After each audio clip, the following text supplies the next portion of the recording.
Noong January 1979, tahimik na namumuhay ang lungsod sa karaniwan nitong araw. Sa maingay na mga kalsada, nagmamadali ang mga tao, nagbubusina ang mga kotse sa trapiko at naglalaro ang mga bata sa mga bakuran.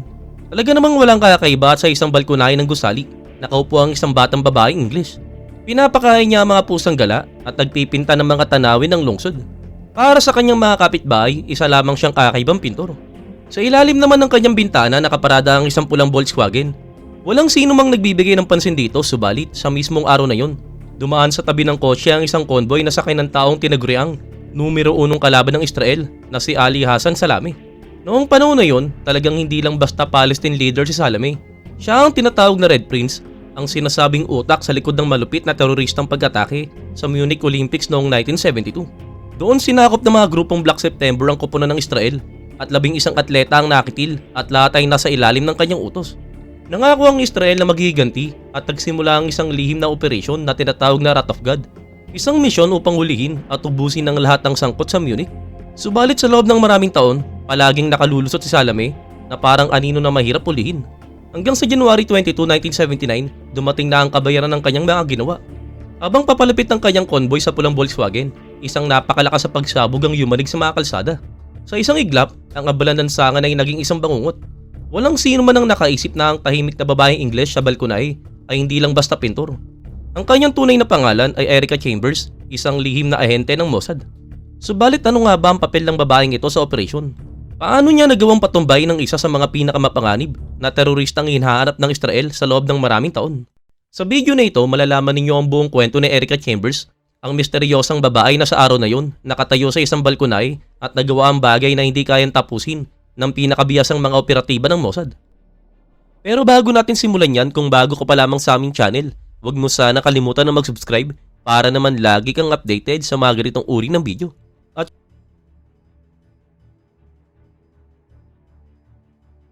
para sa mga kapitbahay niya sa Verdun Street, isa lang siyang tahimik na babae English at marahil medyo kakaiba pero walang masamang intensyon.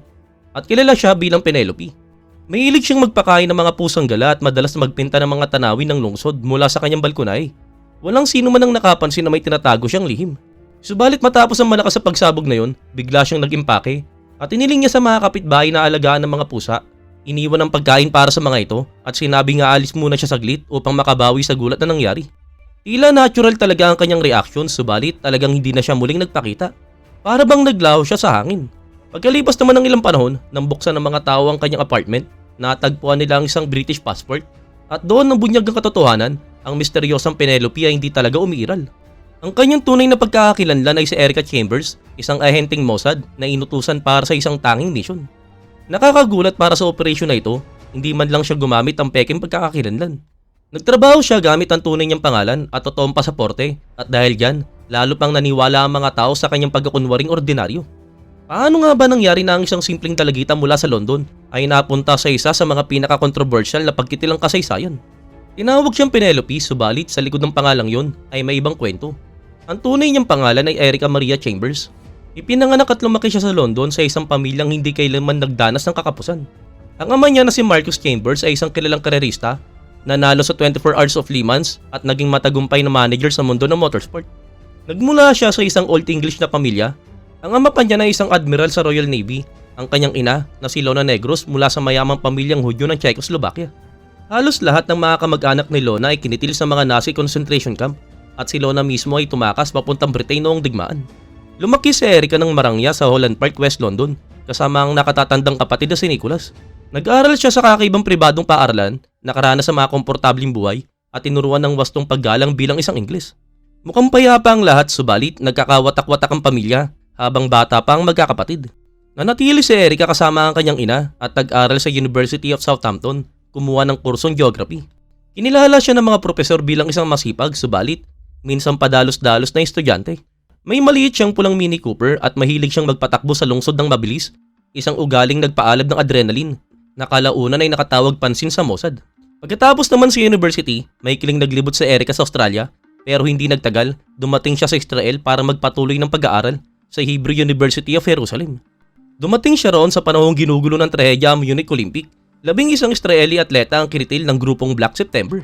Noong mga panahong yon, talagang naghahanap ang Mossad ng mga bagong recruit at si Erica ay naging isang perfect na akma.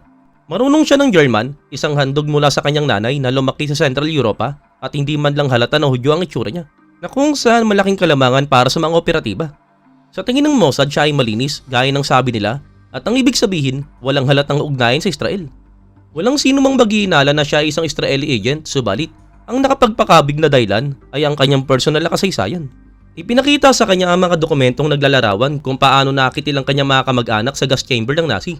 Ito ang nagdulot ng dagok sa kanya at naging punto ng pagbabago, at dito na siya pumayag na kumilos para sa intelligence ng Israel. Nagsimula ang matagal at mabusising paghahanda, taon ng mabigat na pagkasanay, pagbuo ng mga cover story at practice sa pag-arte. Noong 1975, ipinadala siya sa Germany na kung saan nanilbihan siya bilang isang sleeper agent sa loob ng 3 taon. Bahagi yon ng maingat na plano. Una, ang pananatili niya sa Germany ay magbibigay layong malinaw na iwalay siya sa Israel. Pangalawa, kung sakaling may sasakatuparan ang pagbura kay Salame, maaaring magmukhang ang mga security ng German ang nasa likod, hindi ang Mossad. Pagkatapos ng 1978, nakakuha si Erica ng visa mula sa Embahada ng Lebanon sa Bonn. Sa pangalang Penelope, naglakbay siya patungong Beirut at doon, nangupahan siya ng apartment na tumatanaw sa Rue Verdun, hindi kalayuan sa tahanan ni Ali Hassan Salame. Para sa mga kapitbahay, siya ay isang kakaiba pero mabait na dayuhan. Isang pintor na may napakaraming pusa, mahilig mag-usap tungkol sa kawang gawa at mga batang Palestino. Subalit sa katotohanan, isa siyang babaeng papalapit na sa kanyang iisang layunin. Mula noon, ang kanyang buhay ay dumaan sa isang landas na hindi na mababalikan. Subalit naisip ba niya noon na sa pagtanggap niya sa mission, inatulan niya ang sarili ng isang buhay na nasa anino? Isang buhay na walang pangalan, walang pamilya, at walang karapatan na kailanman makakabalik sa tahanan. Si Ali Hassan Salame naman sa paningin ng mga Palestino ay isang bayani at simbolo ng paglaban. Sa paningin naman ng Israel, siya ang numero 1 kalaban, isang tao na kung saan umiikot ang politika at digmaan, mataas na lipunan at terorismo. Tinawag siya na Red Prince at hindi lamang siya ang leader ng Black September. Siya ang pinakamalapit na kakampi ni Yasser Arafat, ang paborito niya, at marahil ang tinuturing niyang kanyang posibleng kahalili. Bata, karismatiko, matangkad, laging nakaayos sa mamahaling suit at seda, kumikinang ang dala ng kanyang kumpiyansa at karisma. Sa Beirut, siya ay isang kultong figura, isang playboy na sanay sa nightlife, sport club, restaurant, at sinasamahan ng mga magagandang babae. Subalit sa likod ng maskara na yon ay isang madilim na muka. Si Salame ang puno ng planong nagpahamak sa Munich. Noong 1972 sa paningin ng mundo, biniyag ng Black September ang mga atleta ng Israel. 11 atleta ang nakitil at nagulat ang mundo. Para sa Israel, naging personal ang pangyayari at mula noon, minarkahan si Salame bilang target. Inutusan ni Punong Ministro Golda Meir na hanapin at alisin ang sinumang sangkot sa Munich. Dito nagsimula ang lihim na operasyon na tinawag na Wrath of God at si Ali Hassan Salame ang pinakamatinding target. Sa loob ng maraming taon, hinanap siya ng Mossad, sunod-sunod ang mga plano, peking lead, network ng mga ahente, tuloy-tuloy na pagbabantay, subalit sa bawat pagkakataon, palaging nakakalusot ang Red Prince. Naglalakbay siya sa mga maliliit na hukbo ng mga bodyguard, bihirang gumalaw na walang mga convoy, at palaging binabago ang kanyang mga ruta, at tinitira na parabang natutukin niyang may mga mata sa kanyang likuran. Pinoprotektahan siya hindi lamang ng mga armadong lalaki kundi ng kanyang political na posisyon. Masyadong malapit kay Arafat, masyadong mahalaga na tanggalin ng walang malaking panganib.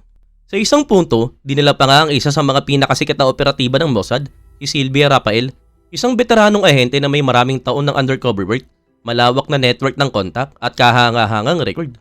Naniniwala ang grupo na kung may makakalapit man kay Salame, siya yun, subalit sa uli, nabigurin ng mission na ito.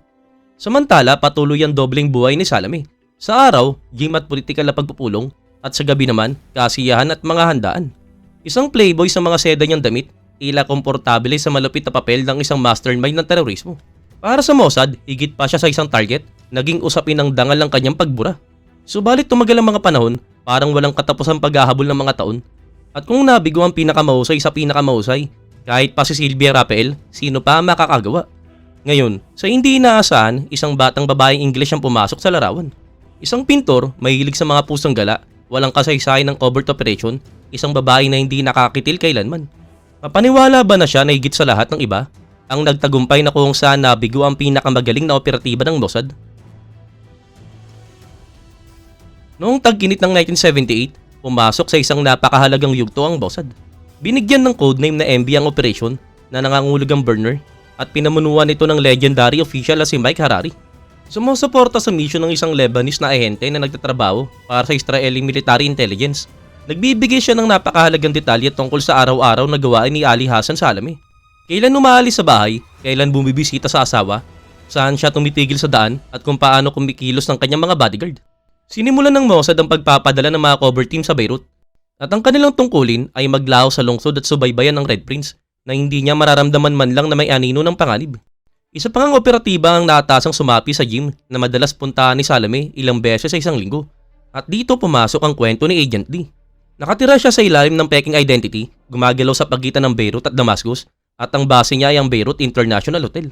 Ang pangunahing mission niya, mag-ensayo kasama ang target at itala ang bawat kilos. Malinaw ang kanyang utos, panatilihin may distansya, walang usapan at walang titig. Isang maliit na pagkakamali lang at talagang maaaring maging kamatayan. Subalit si Salame ang siyang nagwasak ng distansya. Pagkatapos ng ilang buwan, napansin ni Agent D na nagkakaroon ng interes si Salame sa kanyang ehersisyo. Tinutulungan pa nga siya na para bang nagbibigay ng payo. Dahil sa isang simpleng komento ni Salame, nagbukas ito ng daan sa mga maliit na usapan at kalaunan sa mga regular na pagkikita. Iminungkahi pa nga ni Salame na mag-ensayo silang dalawa sa gym at mula noon, nagsimula ang isang kakaibang pagkakaibigan. Isang sitwasyon na mapanganib na kung saan magkatabi ang taga-Masid at ang target. Para sa mga tagapamahala ng Mossad sa Israel, delikado ito. Ang anumang ugnayang personal ay maaaring humantong sa kamatayan. Subalit kung iiwasan ni Agent D ang pakikitungo, maghihinala naman si Salame. Kaya naman pinayagan siyang panatilihin ng koneksyon kahit bawat pagkikita ay parang paglalakad sa talim ng labaha. Lumalabas na si Salame ay talagang matalino, malakas at lubang karismatiko. Ilang taon matapos makumpleto ang kanyang mission, nagbigay si Agent D ng bihirang panayam sa isang istasyon ng telebisyon ng Israel. Inamin niya ng hayaga na matalino siya, malakas, isang tunay na lalaki. Marami kaming pagkakatulad at hindi ko itatanggi, talagang nagustuhan ko siya. Subalit malino sa akin ang linya, kumitil siya ng 11 atleta sa Munich sa harap ng buong mundo at para roon, nararapat siyang mabura. Walang duda, talagang maaari siyang maging pinakamabait na tao sa mundo, pero ano naman? Dahil dito, unti-unting pinasok ni Salame ang kanyang bagong kakilala sa personal niyang mundo. Ipinakilala niya ito sa kanyang asawa na si Georgina Reyes, dating Miss Universe. Ipinakita ang bahay, pati na ang mga personal niyang gamit. At syempre, bawat detalye ay agad na ipinararating ni Agent D sa Mossad. Sa mga sumunod na buwan, madalas na imbitahan ni Salame si D sa mga pagtitipon. Niregaluhan pa nga siya, isinasama sa mga party at minsan pa ay tinangka niyang ipare sa kapatid ng kanyang asawa. Unti-unting nabuo ang tiwala, subalit ang bawat sandali ng pagkakaibigan na yun ay ginawang datos ng intelligence. Hindi nakalimot si Agent D sa kanyang tunay na layunin. Tuklasin ng mga kahinaan ang mga sandaling maaaring gamitin para tuluyang burahin si Salame. Pagsapit ng huling bahagi ng 1978, nagsimula na siyang magmungkahi ng mga posibleng senaryo. Sa panahong yon, mayroong humigit kumulang 14 na operatiba ng Mossad sa Beirut. Isa na rito si Erica Chambers na patuloy na ginamit ng alias na Penelope. Sa paningin ng publiko, isa siyang empleyado ng NGO na tumutulong sa mga batang Palestino. Umupa siya ng apartment na may perpektong tanaw sa ruta ni Salame araw-araw. 2 pang-ahente ang pumasok sa Lebanon gamit ang British at Canadian passport. At sa loob ng 6 na linggo, walang tigil ang pagsubaybay kay Salame, bawat kilos, bawat biyahe, at ang bawat sandali ay naitala. Natuklasan nilang halos tuwing hapon ay bumibisita siya sa asawa niya si Georgina sa apartment nito sa West Beirut. At kapag wala naman siyang pulong, siya ay pumupunta sa gym o sa sauna. Isang plano pa nga na burahin siya sa loob ng sauna ang nabuo, subalit tinanggihan ito dahil tiyak na maraming sibilyan ang madadamay. Kaya't nag-decide ng Mossad na baguhin ang diskarte, burahin ng Red Prince gamit ang car bomb. Ang mga pampasabog ay ilalagay sa loob ng Volkswagen na ipaparada mismo sa kalsadang dinadaanan ng kanyang convoy araw-araw. Bawat anggulo, bawat liko, bawat galaw ng trapiko at bodyguard, lahat ay kalkulado hanggang sa bawat segundo. Kumpirmado ni Agent D ang ruta at ibinigay ang mga huling observation, napili na ang lugar at handa na ang patibong. Subalit isang tanong ang naiwan, sino ang gagawa ng huling hakbang?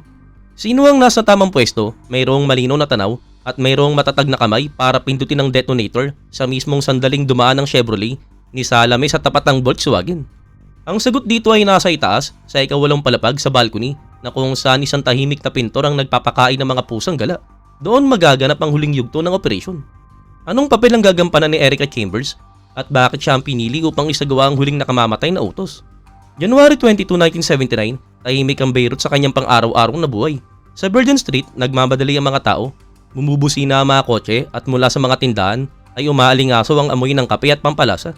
Subalit doon mismo matatapos ang isang pinakamatagumpay at pinakamatinding operasyon ng Mossad. Sa gilid ng kalsada, nakaparada ang pulang Volkswagen. Para sa mga nagdaraan, isa lamang itong ordinaryong kotse. Subalit para sa intelligence ng Israel, ito ay isang perpektong patibong. Sa loob ng trunk nito, nakatago ang 100 kilong pampasabog, itinago ng napakahusay na walang makakakita. Sa ikawalong palapag naman ng gusaling katapat ng kalsada sa kanyang balcony, nakaupo ang isang batang babaeng English na kinilala ng kapitbahay bilang Penelope. May hawak na canvas at mga brush, parang nagpipinta lang, pero sa totoo, siya ang taong may hawak ng huling utos. Bandang 3:30 ng hapon, umalis ang convoy ng dalawang Chevrolet mula sa apartment ni Georgina Reyes. Sa isa sa mga kotse ay nakasakay si Ali Hassan Salame, ang tinaguriang Red Prince, patungo sa kaarawan ng kanyang ina. Pagsapit naman ng 3:35 PM, lumiko na ang mga kotse sa Rue Madame Curie at dumaan sa tapat ng Volkswagen. Sa mismong sandaling yon, isang napakalakas na pagsabog ang yumanig sa buong kalsada. Sa isang iglap, ang buhay na ritmo ng Beirut ay napalitan ng kaguluhan. Nawasak ang convoy ni Salame, lahat ng 4 niyang bodyguard ay naubos. 4 pang sibilyan ng nakitil, kabilang ang isang German na madre at isang British na sekretary, at 16 na iba pa ang napinsalaan. Si Salame ay nakaligtas sa unang pagsabog. Malubha siyang napinsalaan at siya ay agad na dinala sa American University Hospital of Beirut. Ginawa ng mga doktor ang lahat para iligtas siya, subalit makalipas lamang ang ilang minuto, 4:03 ng hapon, idineklara ang kanyang pagkawala. Hanggang sa ngayon talagang hindi pa rin tiyak kung sino talaga ang pumindot ng detonator. May ilan na nagsabing si Erica Chambers ay nagbigay lamang ng senyas sa isa pang mga operatiba. Subalit karamihan sa mga mananaliksik ay naniniwalang siya mismo mula sa kanyang balkonahe ang nag-activate ng bomba sa mismong sandali na dumaan ang kotse ni Ali Hassan Salame. Ito lamang ang kanyang mission at naisakatuparan niya ito ng perpekto. Mula naman sa deck ng isang Israeli missile boat sa baybayin, pinapanood ng commander ang operasyon na si Mike Harari ang lahat. Sa pamamagitan ng telescope, nakita niya ang pagsiklab ng liwanag, senyales na natapos na ang matagal na paghahanap. Samantala, ang buong team ay nagsimula ng umalis sa lungsod. Si Erica Chambers kasama ang 2 pang ahente ay nagtungo sa dalampasigan kung saan naghihintay ang isang bangka. Ilang sandali pa, nakasakay na sila sa barko at naglaho sa Lebanon gaya ng biglaan nilang pagdating. Sa ganitong paraan natapos ang kwento ng pinakakinakatakutang kaaway ng Israel. Si Ali Hassan Salame, ang utak ng Munich ay tuluyang nakitil. At si Erica Chambers naman, ang babae English na naging lihim na sandata ng Mossad, ay naglaho rin sa dilim at naiwan lamang bilang isang alamat. Subalit ano nga ba ang nangyari sa kanya pagkatapos at bakit tuluyang nabalot ang misteryo ang kanyang buhay? Ang libing ni Ali Hassan Salame ay yumanig sa buong Beirut. Mahigit 100,000 tao ang nagtipon sa lansangan para magbigay pugay sa tinaguriang Red Prince. Umiyak ang mga tao, sumigaw ng mga slogan at nagluksa na para bang isang bayaning pambansa ang nawala. Mismong si Yasser Arafat pa ang nagbuhat ng kabaong at nagsalita ng isang maikli subalit matalim na payag. Ayon sa kanya nawalan kami ng layon at pagkatapos ay inutos niyang hanapin at gantian ang mga responsable sa pag-atake. Subalit huli na ang lahat, nakalabas na ng Lebanon ang mga ahente ng Mossad. Ang plano ng pagtakas ay inihanda hanggang sa pinakamaliit na detalye. Habang nagsisimula pa lamang ang PLO na tuklasin ang papel ng misteryosong Penelope, papunta na si Erica sa Port ng Johnny na kung saan naghihintay ang isang Israeli gunboat upang sunduin siya. Sa kanyang apartment, iniwan niya ang isang British passport, isang paywatig na nagpasimula ng misteryosong hindi pa rin lubusang nalulutas hanggang sa ngayon. Matagal na inakala na ang identity ni Erica Chambers ay inimbento lamang ng Mossad. Lalo pa nang matuklasan na ang kanyang partner na nagngangalang Peter Scriber ay hindi pala tunay na tao. Subalit mayroong mga patunay na nagsasabing totoo si Erica. Ayon sa kilalang manunulat na Israeli na si Aaron J. Klein sa kanyang aklat na Striking Back tungkol sa paggiganti ng Israel matapos ang Munich tragedy, si Erica Chambers ay isang mabait na babaeng Briton na gumamit pa ng sarili niyang pasaporte. Siya ay isang ad hoc operative na nirecruit para sa isang particular na mission. Ginamit siya at hindi na kailangan pagkatapos ng operasyon at ito ay isang karaniwang pamamaraan. Kinumpirma rin ng eksperto sa Mossad na si Willie Diddle ang kanyang pagkakakilanlan. Noong unang bahagi ng dekada 90s, nakipagkita siya sa ama ni Erica sa United Kingdom. Bagaman malamig ang kanilang relasyon, inamin ng matanda na paminsan-minsan ay nakakatanggap siya ng Christmas card na may Israeli stamps. Patunay na buhay pa ang kanyang anak kahit bihira at limitado ang communication. Ayon kay Diddle, nagkaroon pa rin si Erica ng ugnayan sa kanyang kapatid na si Nicholas Mordan Chambers, isang Oxford graduate na naging Queen's Counsel noong 1985 at kalaunan ay naging civil court judge, isang iginagalang na haligi ng batas sa Britanya. Kalaunan, nilapitan pa nga siya ng mga reporter upang tanungin kung totoo nga ang kapatid niya ang Mossad agent na si Erica. Nang tanungin siya ng direkta, talagang sumagot din siya ng paikot-ikot. At ang pinakahuli niyang sinabi ay mas maganda na hindi na lamang ako magsalita at sinabi niya na I hope that time must move on.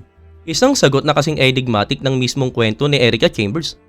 Sa mundong ginagalawan ni Penelope, mundo ng international espiya, lihim na pagkitil at buhay na palaging may anino ng pangarib, ano pa nga ba ang aasahan? Hanggang ngayon, ang pangalang Erica Chambers ay nananatiling isang alamat. Para sa kanyang mga kapitbahay sa Beirut, siya ang tahimik na babaeng English na may maraming pusa. Para naman sa Israel, siya ang babaeng nagtapos sa matagal ng paghahanap sa Red Prince.